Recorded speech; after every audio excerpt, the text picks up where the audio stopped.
Welcome. I'm the Parliament Raven.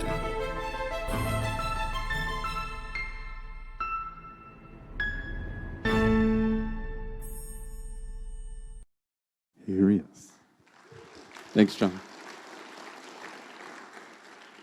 My name's Jason Rodriguez. I'm a teacher in California right now. I've had many jobs. Teaching right now is one of my favorites. I want to thank Carol and Linda. They just met me one time and saw something and invited me here to speak. So I want to give them the honor and respect that they have shown me, and I thank you guys very much. I am a teacher, first and foremost. That means I have 150 to 220 students a year that live in poverty.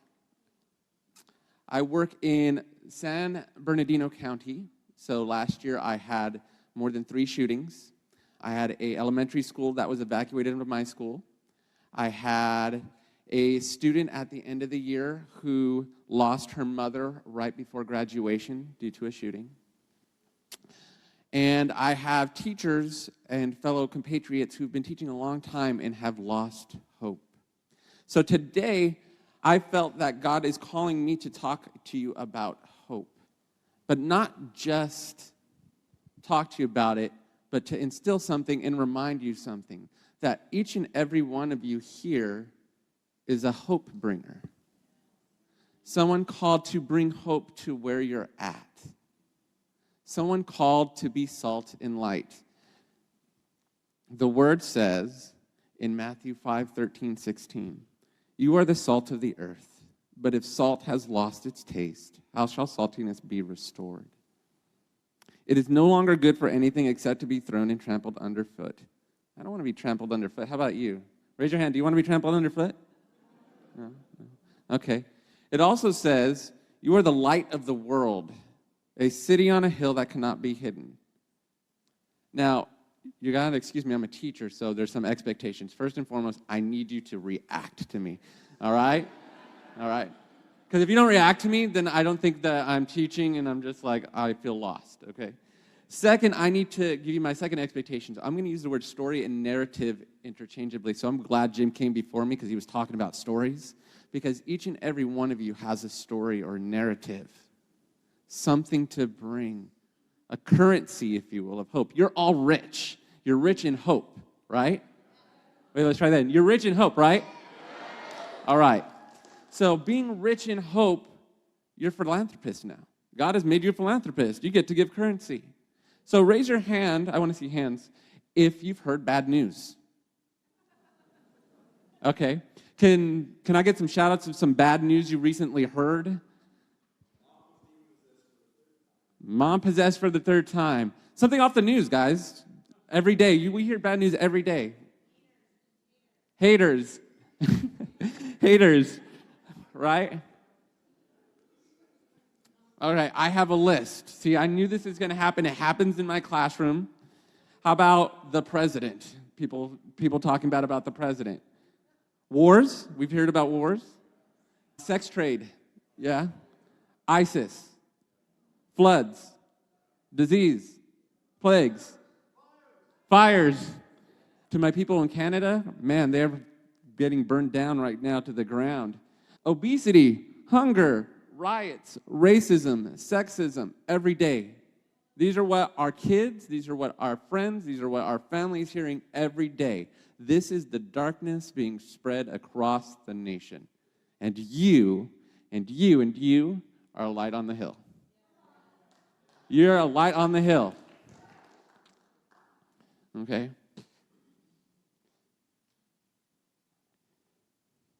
A little silence while I move my notes.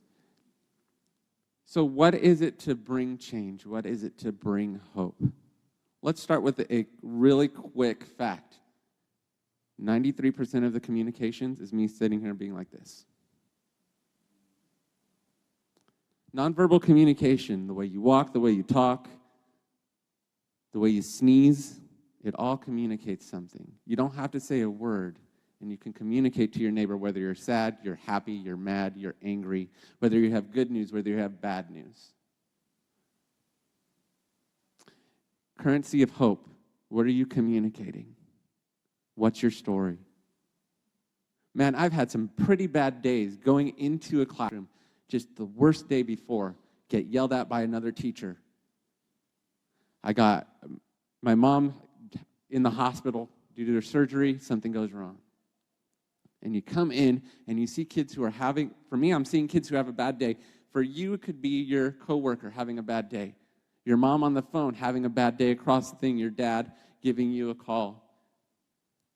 To the kids in here, your peers come home, tell you that they're just grouchy and you're trying to figure out why, but they probably had a bad day at home or evening last night, argument with a parent. What are you communicating? How are you responding? What currency are you giving out? Are you feeding their currency?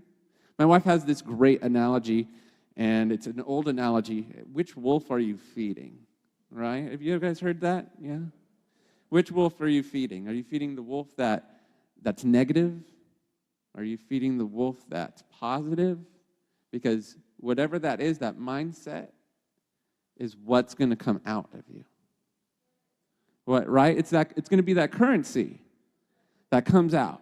So are you giving currency that's expanding the kingdom, increasing the richness of everyone around you? Are you giving the currency that's promoting the darkness of the world around you? Are you whining?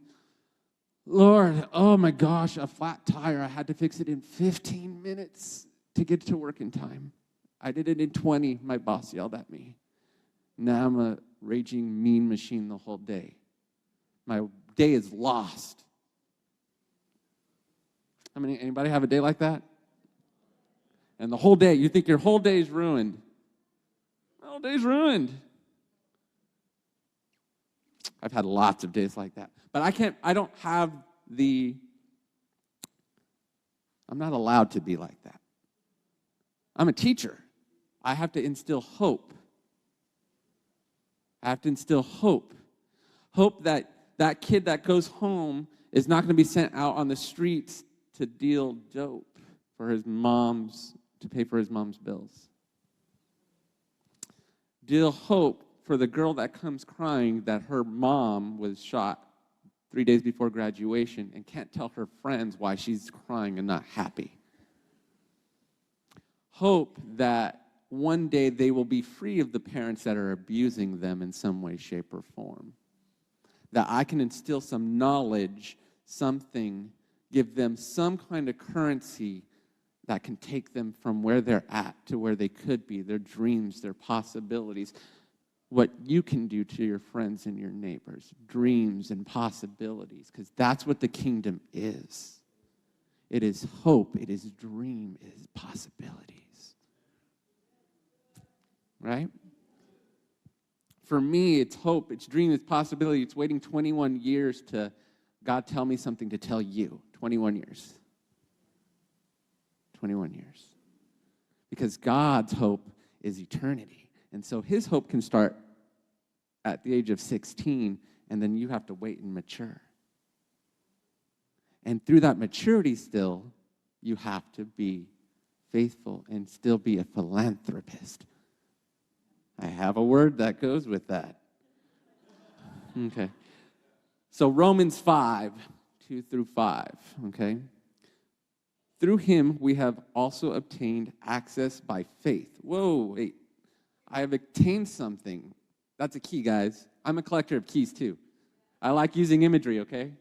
Since I'm a historian, I like telling stories and using imagery. So a key through faith, that means to stand. I like you going back to the Hebrew. The Hebrew faith means I just stand. Nothing else. Okay, God. And one of my favorite rabbis would stand and he would draw a circle and go, all right, Lord, I'm not moving until you make it rain. People have asked me to make it rain. I'm going to be a whiny, naggy brat till you make it rain. And it rained, right? So he had faith. He just stood, literally in a circle. But, he stood. Okay, let's go back to that verse. And into the grace in which we stand. Okay, so wait a minute. Grace, right? I don't have to do this now. So I can stand, and man, I can be exhausted. But I'm not holding me up. I have Jesus holding me up from the back. I have the Holy Spirit inside holding me up on the inside. And I have God looking at me going, come on, son. Come on, son. Hold still. Make sure you're giving out that philanthropist stuff.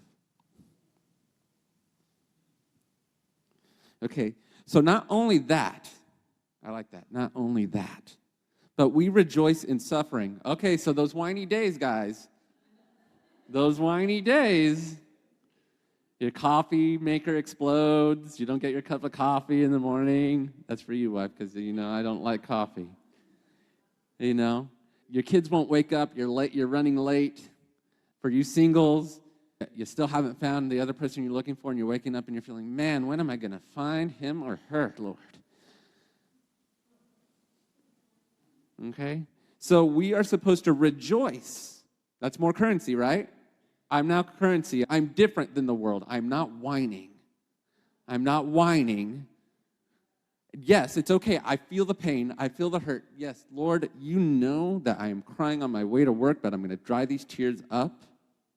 And I'm going to have currency to give out. Because you are my hope, right?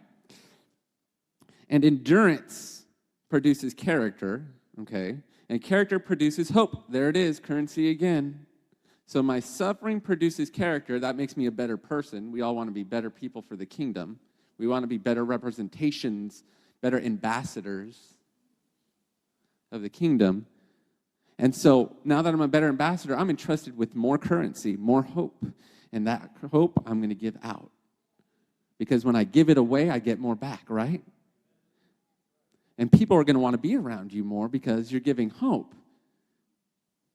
I have a sister who sometimes is hopeless, and when she's hopeless, I invite her over. I say, come over. Let's talk. Let's hang out. Let's relax together. Let me give you some hope. And hope can be as simple as just sitting with somebody and listening. Right? And hope does not put us to shame. But God's love has been poured out in our hearts through the Holy Spirit who has been given to us. I am not put to shame. Covered in mud, have no change of clothes. I have to teach 6 classes. Then I have 2 meetings afterwards, and I have no lunch money. Do I sit down and just go, oh, God, I don't get to eat? I'm going to be the incredible hangry Hulk. I'm going to hate on everybody. I'm going to be mean to the kids. No. So what hope do we bring? I've given some examples, but the word is what I like to return to because that's where we find our hope, right? So the good news. Now, good news is not very taken well by our society very well. Tomorrowland by Disney, Tomorrowland the movie, got terrible reviews for being hopeful. The movie's about hope. And the reviewer's like, this is too full of hope. What? I'm like, have you looked at the news? I've looked at the news. I have friends having a meltdown yesterday. We have famous people who are killing themselves off. And people are saying, what's going on with my childhood? What's going on with these heroes of mine? If they can't survive the world, how can I? There it is, your opportunity for currency. Give it out. Make somebody else richer. Right? So, Psalms 39:7. And now, O Lord, for what do I wait? My hope is in you. Let me say that one more time because that's powerful. And now, O Lord, for what do I wait? My hope is in you. And David was the ultimate whiner. I love David. Because, boy, do I love to whine to the Lord, right? Things are going bad. I got an argument with my beautiful wife, and she's right, and I know I'm wrong. And I go, how do I rectify this? He's like, go admit that she's right. I was like, okay, Lord. Father. Psalm 137. Oh, Israel, hope in the Lord. Wait a minute. That's Israel. Barbie's confusing me. I'm scared. That's Israel. That's not for me. You're grafted in, guys. Good news. Have you ever seen a grafted tree? They graft in a little sliver and they tie it there, and then it grows in and you're permanently part of the tree. That's you. You're Israel. Hi, guys. Hi, Israel. God's like, hey, Israel. How you doing? And Jesus is like, yeah, that's my bride. For the Lord there is steadfast love and plentiful redemption. My students ask, hey, what's the tattoos on your hands mean, Mr. Rodriguez? And I say, I can't tell you. You have to wait till the end of the year. So you're going to get to hear what my students and some of my coworkers don't even know. So I have on my right, which is chesed. Everyone say chesed. Good, that's very good. You even said it like true Israelis. Excellent. Chesed could mean mercy. Most modern Israelis are going to say it means mercy, but I like the biblical Hebrew version of it, which means steadfast love, covenant love. When the Lord talks about his love for you in the Old Testament, it's chesed. And so when I greet you, I always make sure that I'm greeting you with chesed. Okay? Steadfast love. That's what you greet people. That is what you're called to do, whether you feel like it or not. And David didn't feel like it a lot. There's that one time where he's like, you know what, soul, you better worship the Lord. You better worship the Lord, soul, because I don't feel like it. But you, O Lord, are worthy of it. You, O Lord, are worthy of it. Okay. I've hit almost all my points, and I don't want to get cut off here. But let me give you one. Who I think was the first person in heaven. Okay, so this is personal. So don't quote me on theology. But Jesus is on the cross, and he's surrounded by two guys. And these guys are bad guys, okay? Because in Rome, you're not going to just be hung for being a thief. I mean, you got to be a thief that stabbed somebody, wrecked somebody's house, hung their dogs out to dry, and, spit on them as you left, okay? And so to the right and to the left, Jesus has two thieves. And one thief is like, man, get us off here. I mean, like, you're God, do it. Mm-hmm. The other thief goes, hey, you have no place to talk. Leave the guy alone. And Jesus turns to the guy on his left, and he goes, today you will be with me in paradise.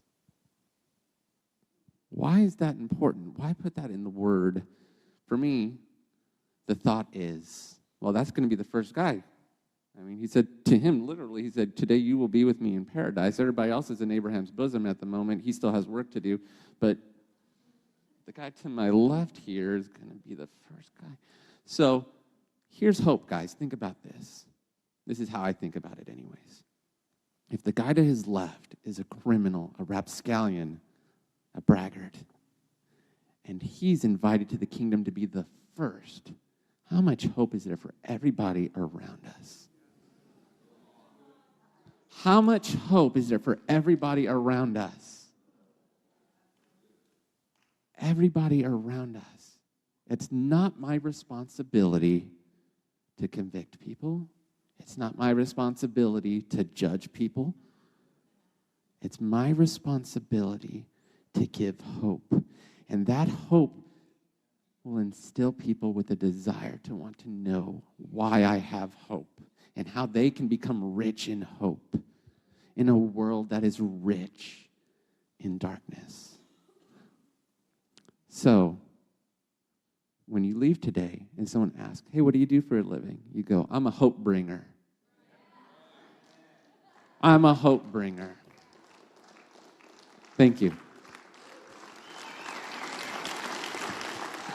If you'd like to go deeper, The Parliament doesn't end here. We have a Patreon where you can access extended teachings, reflections, and tools.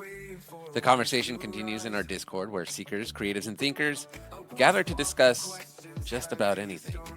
And if you want gear for the journey, you'll find shirts, mugs, and more at the Parliament shop.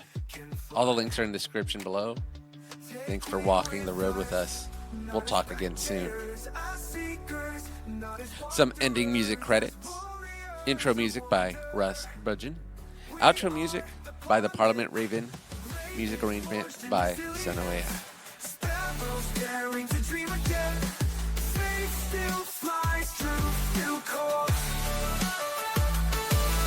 your brutal feathers, not failures. Bring your fierce questions, not